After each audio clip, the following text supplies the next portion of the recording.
Hello friends, Manoj Rajguru की political science classes में आपका स्वागत है।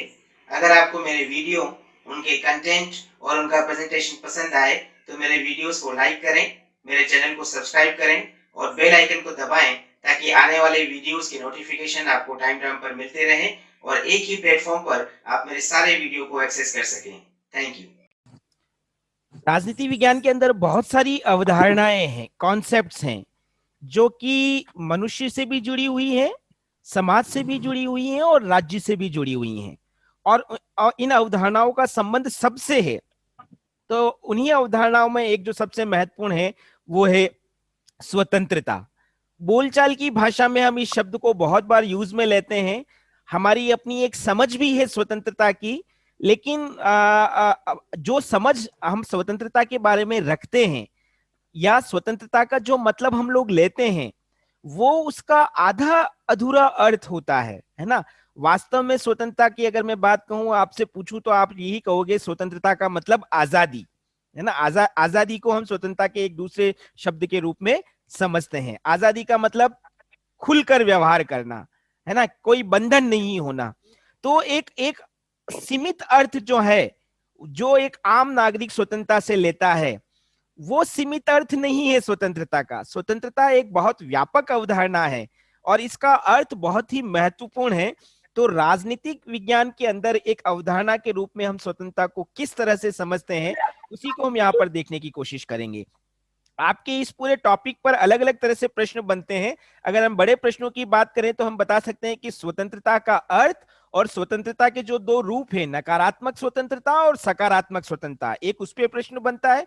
दूसरा स्वतंत्रता के प्रकार पर प्रश्न बनता है और तीसरा प्रश्न बनता है स्वतंत्रता को बनाए रखने के लिए किन किन शर्तों का होना आवश्यक है। ये तीन बड़े प्रश्न इस टॉपिक के ऊपर बनते हैं।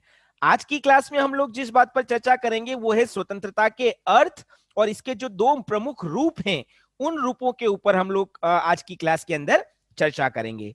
और मेरा आप सभी से यह आग्रह है कि आप बड़े ध्यान से सुनना, क्योंकि आप लोग स्वतंत्रता के बारे में जो सोचते हो उससे थोड़ा ज्यादा अर्थ और वास्तविक रूप में अर्थ जो है वो उसको हम लोग देखने की कोशिश करेंगे। यदि स्वतंत्रता के बारे में कुछ मुख्य बातों पर हम चर्चा करें तो हम लोग ये कह सकते हैं कि व्यक्ति समाज के अंदर रहता है और समाज में रहते हुए हर व्यक्ति क्या चाहता है कि वो अपना डेवलपमेंट करे, अपनी पर्सनैलिटी को विकसित करे। और वो विकास किसके अनुरूप हो, उसकी इच्छा के अनुरूप विकास हो। हर व्यक्ति खुद ये तय करता है कि उसे क्या करना है, कैसे करना है, क्यों करना है, कब करना है। मतलब हर व्यक्ति अपने व्यक्तित्व का विकास अपनी सुविधा, अपनी इच्छा, अपने हितों के अनुकूल करना चाहता है। लेकिन वो अपने व्यक्तित्व का विकास कब कर पाएगा, जब उसको कुछ अधिकार मिलेंगे, है ना। तो व्यक्तित्व के विकास के लिए क्या जरूरी है, अधिकारों की प्राप्ति। और इन्हीं अधिकारों में एक अधिकार है स्वतंत्रता का अधिकार। हम लोग कह सकते हैं स्वतंत्रता जो है वो व्यक्ति के लिए एक अधिकार भी है, स्वतंत्रता जो है वो व्यक्ति के लिए परिस्थिति भी है, स्वतंत्रता जो है वो मनुष्य की आत्मा की स्वाभाविक प्रवृत्ति भी है ना। कैसे है अभी हम इसको डिटेल में एक्सप्लेन करेंगे। अभी मैं केवल इतना ही बता रहा हूं कि हर व्यक्ति अपने व्यक्तित्व के विकास के लिए कुछ परिस्थितियों की आवश्यकता महसूस करता है।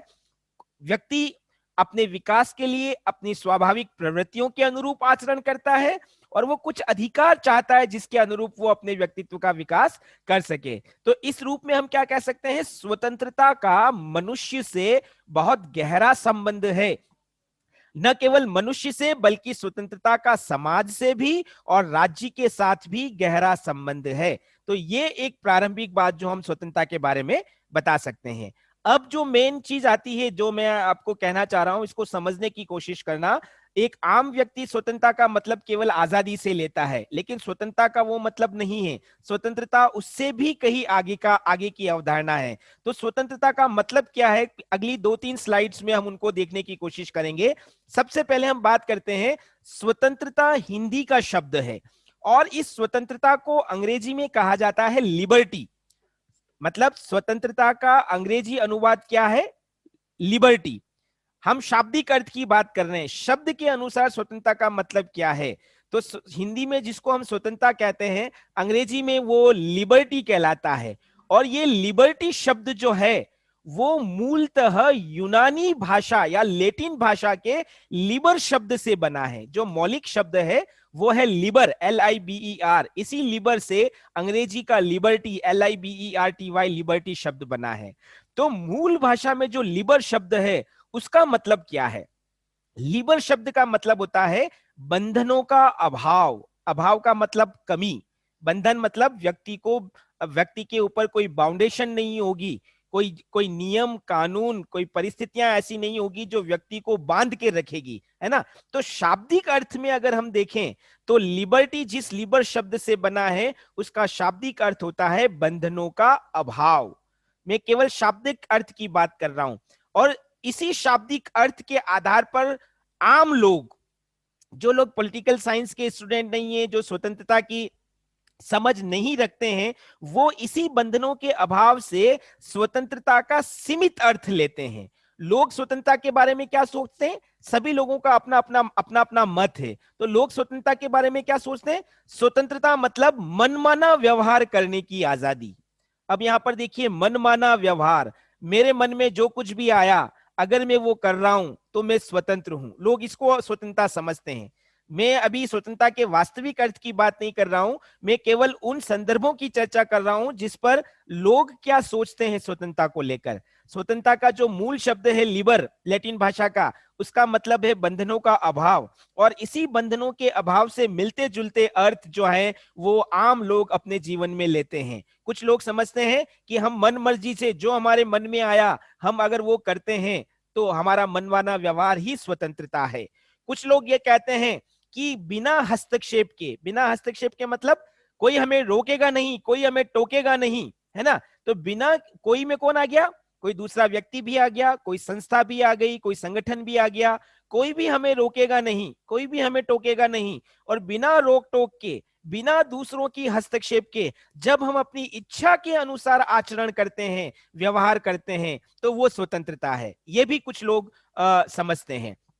इसी प्रकार से कुछ लोग ये भी मानते हैं कि स्वतंत्रता का मतलब हमारे ऊपर, हमारे व्यवहार के ऊपर, हमारे आचरण के ऊपर, हमारी सोच के ऊपर किसी भी प्रकार का कंट्रोल या नियंत्रण अगर नहीं है तो इसका मतलब हम लोग स्वतंत्र हैं, है ना। और एक और बात, कुछ लोग क्या सोचते हैं कि अगर हमें, हर व्यक्ति को उसकी इच्छा के अनुकूल कार्य करने की अनुकूल परिस्थितियां मिल जाए, है ना, कि मैं जो कुछ करना चाहता हूं उसको करने के लिए यदि फेवरेबल कंडीशंस अगर मुझे मिल जाती है तो ये स्वतंत्रता है।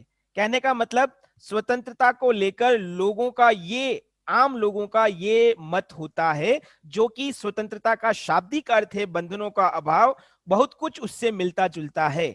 लेकिन मैं फिर आपके सामने क्लियर कर रहा हूं कि मूल भाषा में लिबर शब्द का जो अर्थ है बंधनों का अभाव, वो स्वतंत्रता का सीमित अर्थ है, वो उसका पूरा व्यापक अर्थ नहीं है।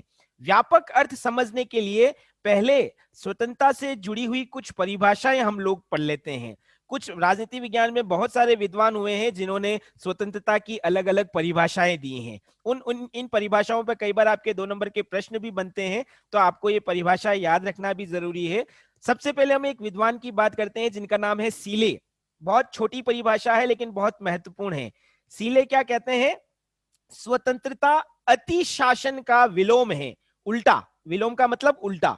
तो सीले कहते हैं कि स्वतंत्रता अति शासन का विलोम है। अति शासन किसको बोलते हैं? अति शासन का मतलब ऐसा शासन जो लोगों के ऊपर बहुत सारे प्रतिबंध लगा दे, है ना। और इसका विलोम मतलब शासन के द्वारा व्यक्ति पर कोई प्रतिबंध नहीं हो। तो इसी को सीले कहते हैं कि स्वतंत्रता जो है वो अति शासन का विलोम है। एक दूसरी परिभाषा हम लोग देखते हैं, एक विद्वान है GDH कोल। GDH कोल क्या कहते हैं कि बिना किसी बाहरी प्रतिबंध के अपनी पहचान व्यक्त करने का अधिकार ही स्वतंत्रता है। देखो यहां पर एक शब्द आया है बाहरी प्रतिबंध। जैसे हम लोग एक इंसान है ना, हमें क्या करना है क्या नहीं करना है ये हम खुद तय करते हैं। हमारे मस्तिष्क में कुछ विचार, कुछ भावनाएं आती है जो हमें प्रेरित करती है, और वही विचार और वो भावनाएं हमें नियंत्रित भी करती है। तो ये तो हो गया हमारा आंतरिक प्रतिबंध। लेकिन बाहर से कानून के माध्यम से राज्य, संस्था, परिवार ये हमें रोकती है, ये बाहरी प्रतिबंध है। तो बिना बाहरी प्रतिबंधों के अगर अगर कोई व्यक्ति अपनी पहचान को व्यक्त करता है तो वो स्वतंत्रता है, ऐसा GDH कोल ने कहा था। लेकिन इससे भी महत्वपूर्ण बात एक और विद्वान हुए हैं, TH ग्रीन। TH ग्रीन क्या कहते हैं? स्वतंत्रता का अर्थ, अब आगे देखना, दो शब्दों का वो बहुत महत्वपूर्ण रूप से उल्लेख कर रहे हैं। करने योग्य कामों को करने और भोगने योग्य वस्तुओं को भोगने की क्षमता स्वतंत्रता है। मैं फिर रिपीट कर रहा हूं, TH ग्रीन क्या कहते हैं कि करने योग्य जो काम है उसको करने के लिए की क्षमता और भोगने योग्य जो वस्तु है उसको भोगने की क्षमता, ये स्वतंत्रता है। इसका मतलब ये है कि जो काम करने योग्य नहीं है उनके ऊपर प्रतिबंध लगाया जा सकता है। हम अभी आगे डिटेल में इसको समझने की कोशिश करेंगे। तो ये TH ग्रीन ने एक अगली परिभाषा प्रस्तुत की। इसी तरह से मैकेनी करके एक विद्वान हुए हैं, उन्होंने क्या कहा कि स्वतंत्रता सभी प्रकार की प्रतिबंधों की अनुपस्थिति नहीं है। ध्यान से समझना इस लाइन को। व्यक्ति के ऊपर कोई नियंत्रण नहीं होगा, ऐसा नहीं है। सभी प्रकार के प्रतिबंधों की अनुपस्थिति नहीं, इसका मतलब क्या है? कुछ प्रतिबंधों की उपस्थिति आवश्यक है। मैं जैसे एक एग्जांपल देता हूं आप लोगों के सामने, मैं केवल एग्जांपल दे रहा हूं, आप उसको रियलिटी मत समझ लेना। सपोज करो मुझे ड्रिंक करने का शौक है ना, ड्रिंक करने का शौक है, इसका मतलब ये नहीं है कि मैं सड़क पे सरेआम बीच चौराहे पर शराब की बोतल लेकर पीने लग जाऊं। अगर मैं ऐसा करता हूं तो क्या होगा? वो स्वतंत्रता नहीं है। क्यों नहीं है? क्योंकि उससे दूसरे लोग प्रभावित हैं। इसीलिए मेरे ऊपर पाबंदी क्या है कि अगर मुझे पीने का शौक है तो मैं बंद कमरे में बैठकर अपने इस शौक को पूरा कर सकता हूं, लेकिन मैं सार्वजनिक तौर पर अपने इस शौक को पूरा नहीं कर सकता। ये मेरे ऊपर पाबंदी है, ये मेरे ऊपर प्रतिबंध है। तो इसका मतलब क्या हुआ कि कुछ प्रतिबंध होना आवश्यक है। इसी बात को मैकेनी अपनी परिभाषा में कह रहे हैं कि स्वतंत्रता का मतलब सभी प्रकार के प्रतिबंधों की अनुपस्थिति नहीं है, बल्कि उपयुक्त प्रतिबंधों की स्थापना, उचित प्रतिबंध होने आवश्यक है। ये बात जो मैकेनी अपनी परिभाषा के अंदर कह रहे हैं। एक और परिभाषा की चर्चा करते हैं हम, गेटेल। गेटेल ने क्या कहा है? स्वतंत्रता का अर्थ उस सकारात्मक शक्ति से है जिससे उन बातों को करके आनंद प्राप्त होता है जो करने योग्य है। देखिए, बहुत महत्वपूर्ण बात कही है गेटेल ने। गेटेल क्या कह रहे हैं कि हमें हर काम करने से करके आनंद प्राप्त नहीं होता है, हमें उन्हीं काम को करके आनंद प्राप्त होता है जो कि हमारे लिए और समाज के लिए हितकारी होते हैं, है ना। और उन कार्यों को करने के लिए जब हमारे ऊपर कोई प्रतिबंध नहीं होते हैं तो ये स्वतंत्रता है। और इस अर्थ में सकारात्मक शक्ति के रूप में स्वतंत्रता को गेटेल परिभाषित करते हैं। एक आखिरी बात और हम यहां पर कर लेते हैं, एक प्रमुख परिभाषा। मॉन्टेस्क्यू एक विद्वान हुए हैं, मॉन्टेस्क्यू ने कहा है स्वतंत्रता का अर्थ अपनी इच्छा अनुसार कार्य करने की सुविधा है ना। अब ये जितनी भी परिभाषाएं हम लोगों ने देखी, सीले से लगाकर मॉन्टेस्क्यू, जरूरी नहीं है कि हर व्यक्ति ने स्वतंत्रता की सही परिभाषा दी है, लेकिन इन लोगों का क्या मानना था, इन विद्वानों का स्वतंत्रता को लेकर क्या सोच थी, वो हम लोगों ने देखने की कोशिश की। इन सभी परिभाषाओं को यदि सार रूप में देखने की कोशिश करें तो स्वतंत्रता क्या है, निष्कर्ष के तौर पर हम स्वतंत्रता को ये समझें, इसके पहले हमको एक और छोटी सी अवधारणा को समझना जरूरी है, और वो है स्वच्छंदता। देखो, एक बहुत महत्वपूर्ण शब्द मैंने आपके सामने यूज किया है, स्वच्छंदता।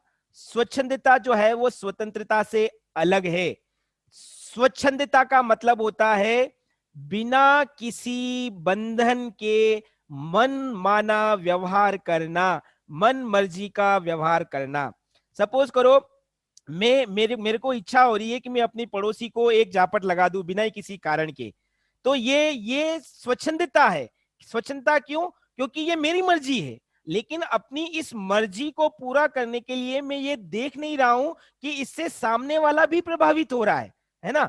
तो स्वच्छंदता में और कुछ भी नहीं देखा जाता, व्यक्ति केवल अपनी सोच, अपनी इच्छा, अपना व्यवहार सर्वोपरि रखता है ना। तो स्वच्छंदता का मतलब क्या है? स्वच्छंदता का मतलब है मनमाना व्यवहार करना। ये आप ध्यान रखना, मनमाना व्यवहार, अपनी इच्छा अनुसार व्यवहार, बिना बंधनों के अपनी इच्छा को अनुसार कार्य करना, ये स्वतंत्रता नहीं है। ये क्या है? ये स्वच्छंदता है। और किसी भी समाज में अगर स्वच्छंदता होती है तो वो समाज अंतर कलह या लड़ाई झगड़े या संघर्षों से गिर जाता है। क्योंकि अगर हर व्यक्ति अपनी मर्जी से काम करेगा तो क्या होगा? जो ताकतवर होगा वो कमजोर को दबाएगा और कमजोर और ताकतवर के बीच में एक संघर्ष उत्पन्न होगा। तो स्वच्छंदता जो है वो केवल शक्तिशाली को जीने का अवसर देती है, दुर्बल और कमजोर लोगों का जीने का अवसर नहीं देती है। स्वच्छंदता मनमाने व्यवहार का प्रतीक है। इसीलिए स्वच्छंदता को हम स्वतंत्रता की श्रेणी में नहीं रख सकते। वास्तव में स्वच्छंदता और स्वतंत्रता में अंतर है। आम लोग जो कहते हैं कि मनमाना व्यवहार करने की आजादी स्वतंत्रता है, वो गलत है। वो स्वतंत्रता नहीं है। वो क्या है? वो स्वच्छंदता है। एक हद तक अगर व्यक्ति के व्यवहार पर कोई सीमा लगती है तभी वो स्वतंत्रता है। लेकिन अगर व्यक्ति के व्यवहार पर, उसके आचरण पर, उसकी सोच पर कोई सीमा, कोई नियम, कोई अंकुश नहीं है और उसको खुले तौर पर काम करने की आजादी मिल जाती है तो वो स्वच्छंदता कहलाती है। तो स्वतंत्रता को व्यक्त करने से पहले हमें इस स्वच्छंदता को समझना जरूरी है। जैसा कि मैंने अभी कहा, वास्तव में स्वच्छंदता और स्वतंत्रता में अंतर है। तो स्वच्छंदता का मतलब तो अभी हमने देखा, बिना किसी बंधन के व्यक्ति के मनमाने व्यवहार करने की आजादी को हम स्वच्छंदता कहते हैं। तो स्वतंत्रता क्या है? स्वतंत्रता का मतलब हम लोग देख सकते हैं मर्यादित व्यवहार, मर्यादा, सीमा में रहकर काम करना। जैसे मैंने अभी आपको एक एग्जांपल दिया था कि हम लोग सरेआम, जिनको भी पीने का शौक है, जो पी सकते हैं, सरेआम बीच चौराहे पर बैठकर वो शराब नहीं पी सकते हैं। उनके ऊपर ये नियम है, बंधन है, ये मर्यादा है कि सार्वजनिक हित में वो ये काम नहीं कर सकते, लेकिन बंद कमरे में वो ये काम कर सकते हैं। तो उनका व्यवहार क्या हो गया? मर्यादित हो गया, है ना। तो स्वतंत्रता में हम क्या बात बता सकते हैं? स्वतंत्रता से तात्पर्य व्यक्ति के मर्यादित व्यवहार से है। और वो मर्यादित व्यवहार किससे निर्धारित हो रहा है? उचित प्रतिबंधों से निर्धारित हो रहा है। देखिए, व्यक्ति के व्यवहार पर प्रतिबंध जरूरी है, लेकिन वो प्रतिबंध उचित होने चाहिए। ऐसा नहीं कि मुझे खाने का शौक है और सरकार कह दे कि नहीं, आप रोटी सब्जी नहीं खा सकते। ये अगर मेरे रोटी सब्जी खाने पर सरकार प्रतिबंध लगाती है तो वो उचित प्रतिबंध नहीं है, है ना। लेकिन अगर मेरे व्यवहार पर उचित प्रतिबंध लगाकर मेरे व्यवहार को मर्यादित किया जाता है तो ये स्वतंत्रता है ना। इसी में हम तीसरी बात क्या बता सकते हैं? स्वतंत्रता का मतलब मर्यादित व्यवहार। मर्यादित व्यवहार मतलब उचित नियमों कानूनों से मनुष्य के व्यवहार को प्रतिबंधित किया जाता है, लेकिन जो अनुचित नियम कानून प्रतिबंध है उनका अभाव होता है स्वतंत्रता में। व्यक्ति के लिए उसका व्यक्तित्व विकसित करना आवश्यक है और उस व्यक्तित्व को विकसित करने के लिए जो प्रतिबंध गैर जरूरी हैं, अनुचित हैं, उनका अभाव अगर है तो हम कहते हैं कि यह स्वतंत्रता है। इसी को अगर हम दूसरे शब्दों में देखने की कोशिश करें तो हम कह सकते हैं कि स्वतंत्रता एक अवस्था है। हर व्यक्ति के लिए स्वतंत्रता एक स्टेज है जिसमें व्यक्ति पर न्यूनतम प्रतिबंध होते हैं। न्यूनतम का मतलब कम से कम प्रतिबंध। अब वो कम से कम प्रतिबंध का मतलब क्या है? कि जो प्रतिबंध हर व्यक्ति की स्वतंत्रता को सुनिश्चित करते हैं, जो प्रतिबंध समाज के अंदर समाज सम्मत व्यवहार के लिए आवश्यक होते हैं, जो प्रतिबंध समाज व्यक्ति को चलाने के लिए जरूरी हैं, अगर उन्हीं प्रतिबंधों को लगाया जाए तो वो न्यूनतम प्रतिबंध है ना। जैसे मैं एक एग्जांपल और देता हूं कि मुझे बोलने की आजादी है। बोलने की आजादी का मतलब ये नहीं कि मैं सड़क पर खड़े होकर लोगों के साथ गाली गलौज करने लग जाऊं। अगर मैं गाली गलौज करता हूं तो वो समाज के लिए अशोभनीय है ना। इसीलिए मेरे ऊपर क्या प्रतिबंध लगा दिया गया है? मेरे ऊपर मतलब हर मनुष्य के ऊपर कि वो सार्वजनिक तौर पर, खुले तौर पर, खुले मंच पर अपनी अशिष्ट भाषा का प्रयोग नहीं कर सकता। अगर वो करता है तो उसको कानूनन अपराध माना जाएगा और उस व्यक्ति को दंडित किया जाएगा। तो ये न्यूनतम प्रतिबंध है। और ये प्रतिबंध क्यों लगाया गया? क्यों? ताकि समाज की व्यवस्था, समाज की मर्यादा, समाज की गरिमा, व्यक्ति की मर्यादा बनी रहे। तो इसीलिए स्वतंत्रता एक अवस्था है जिसमें व्यक्ति पर न्यूनतम प्रतिबंध लगाए जाते हैं, और न्यूनतम प्रतिबंध लगाने के साथ साथ हर व्यक्ति को समाज सम्मत व्यवहार करने की आजादी दी जाती है। समाज सम्मत व्यवहार मतलब ऐसा मनुष्य का ऐसा व्यवहार जिसको समाज परमिशन देता है, जिसको समाज स्वीकार करता है, जिसको समाज अनुमति दे रहा है। और जब ऐसा न्यूनतम प्रतिबंधों के साथ ऐसा व्यवहार व्यक्ति करता है अपने व्यक्तित्व विकास के लिए, तो उस अवस्था को हम कह सकते हैं ये स्वतंत्रता है। तो स्वतंत्रता का मतलब, स्वतंत्रता व्यक्ति का वो अधिकार है, व्यक्ति की वो परिस्थिति है, व्यक्ति की वो अवस्था है जिसमें उसके व्यवहार पर, उसके आचरण पर, उसकी सोच पर कुछ न्यूनतम प्रतिबंध आरोपित किए जाते हैं, और उन प्रतिबंधों के साथ उसे अपनी इच्छा अनुसार समाज सम्मत व्यवहार करने की छूट या आजादी प्रदान की जाती है ताकि वो अपना डेवलपमेंट कर सके। ये स्वतंत्रता का एक अर्थ जो हम लोग यहाँ पर बता सकते हैं। अब जैसे कि मैंने कहा कि स्वतंत्रता के इस अर्थ में जो अभी अभी तक हमने अलग अलग विद्वानों की परिभाषाएं देखी थी, है ना, उन परिभाषा और जो निष्कर्ष हमने देखा, उन सारी बातों का यदि हम निचोड़ निकालें तो हम ये कह सकते हैं कि स्वतंत्रता के दो रूप होते हैं। कौन कौन से दो रूप होते हैं उसको चर्चा करने के पहले हम एक बात करते हैं। एक विद्वान हुए आधुनिक काल में जिनका नाम है सर आइजिया बर्लिन। सर आइजिया बर्लिन ने अपनी पुस्तक टू कॉन्सेप्ट ऑन लिबर्टी, जो कि 1958 में आई थी, उस पुस्तक के अंदर उन्होंने स्वतंत्रता के दो रूपों का वर्गीकरण किया था।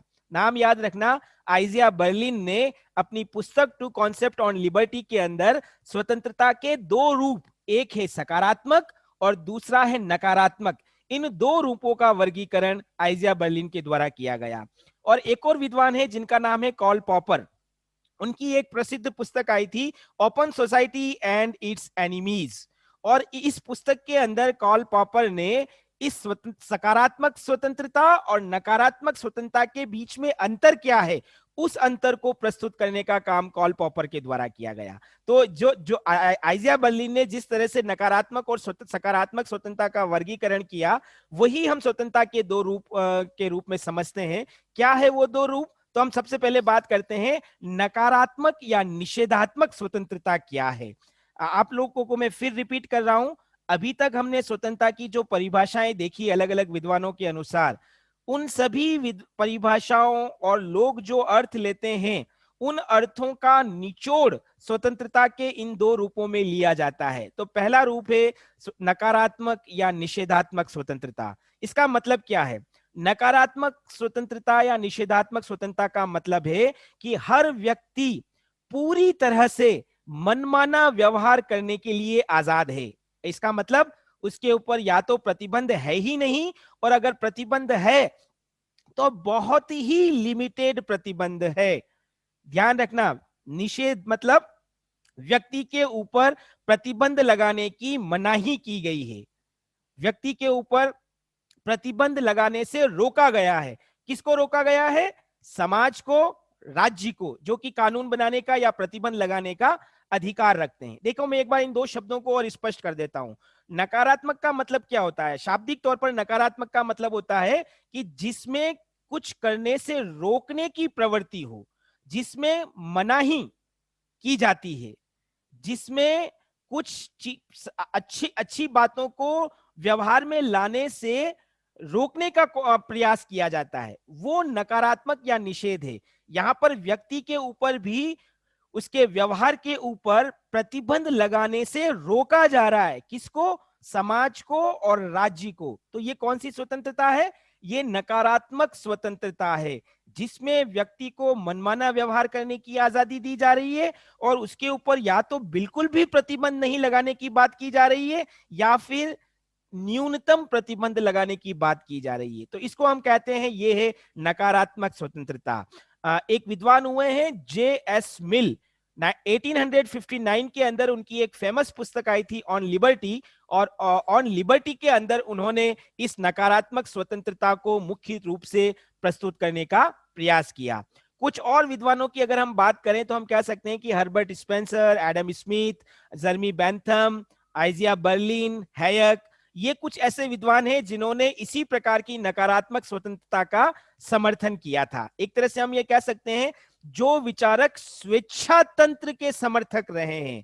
स्वेच्छा तंत्र का मतलब या स्वेच्छावाद का अभी मैंने बताया था आपको, स्वच्छंदता का मतलब मनमाना व्यवहार करना बिना किसी प्रतिबंध के।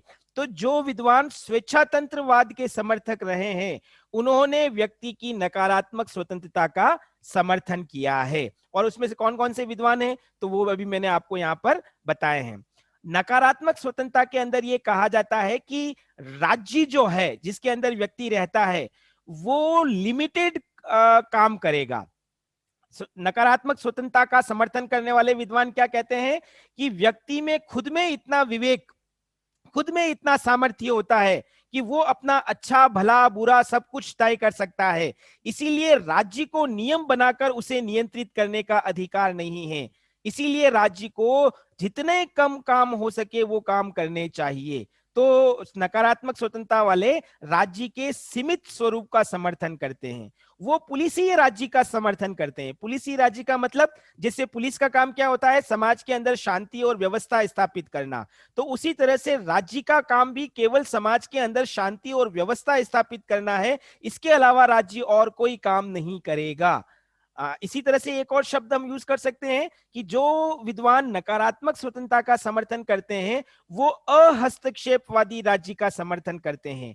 अहस्तक्षेपवादी राज्य का मतलब राज्य व्यक्ति के जीवन में किसी भी प्रकार का हस्तक्षेप नहीं करेगा। व्यक्ति अपने विकास के लिए जो वो खुद तय कर रहा है उसे करने की आजादी दी जाएगी, ये अहस्तक्षेपवादी राज्य है। तो इस रूप में एक खुली प्रतियोगिता का समर्थन नकारात्मक स्वतंत्रता के समर्थक विद्वान करते हैं। तो ये जो पहला वर्गीकरण में स्वतंत्रता का पहला रूप है उसको हमने देखने की कोशिश की, स्वतंत्रता, निषेधात्मक स्वतंत्रता या नकारात्मक स्वतंत्रता।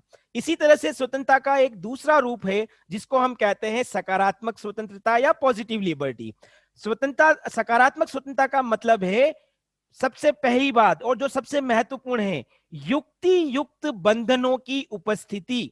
युक्ति युक्त मतलब जो बंधन, जो नियम, जो नियंत्रण व्यक्ति के ऊपर आवश्यक हैं, वो नियम राज्य और समाज के द्वारा जब लगाए जाते हैं तो वो सकारात्मक स्वतंत्रता है। आप पहले अंतर में ही आप कर सकते हैं। नकारात्मक स्वतंत्रता के अंदर किसी भी प्रकार के बंधन को स्वीकार नहीं किया गया था, लेकिन सकारात्मक स्वतंत्रता के अंदर युक्ति युक्त बंधनों को आवश्यक माना गया है। क्यों माना गया है?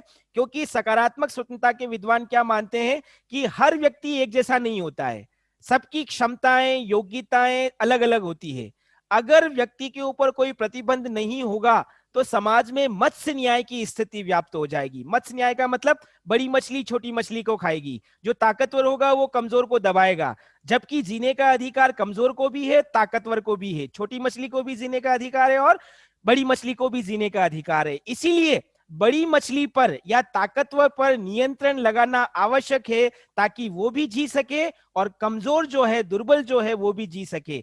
इसीलिए युक्ति युक्त प्रतिबंधों के माध्यम से हर व्यक्ति की स्वतंत्रता को सुनिश्चित किया जाना आवश्यक है। तो ये तय कौन करेगा? ये तय राज्य करेगा, ये तय समाज करेगा कि व्यक्ति के ऊपर कौन कौन से प्रतिबंध लगाए जाए ताकि हर व्यक्ति अपनी स्वतंत्रता को सार्थक बना सके।